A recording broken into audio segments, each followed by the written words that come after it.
કરજો, ડાય કરજો, હોશિયાર બનાવજો અને અંતે અક્ષરધામમાં તેડી જશો ને પાકું ને આટલી કૃપા કરજો। મારી પાસે તો કઈ નથી, आँखों में आंसू लाई हूँ, जैसी हूँ तेरी हूँ, तेरे चरणों में आई हूँ।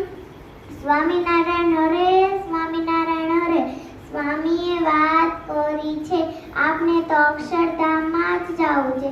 એવો એક સંકલ્પ રાખવો, બાજરો ખાવો, ભગવાન ભજવા।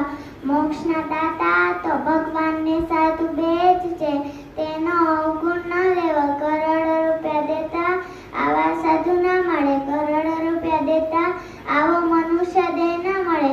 આખા બ્રહ્માંડને સત્સંગ કરાવો છે, માટે મારી એક વિનંતી છે, સાંભળશો ને બાયુ? આપણને આવા મોટા ગુરુ મળ્યા છે તો ગુરુ નિષ્ઠા પાકી રાખજો, તો ગુરુજી આપણને હાથ પકડીને અક્ષરધામમાં લઈ જશે।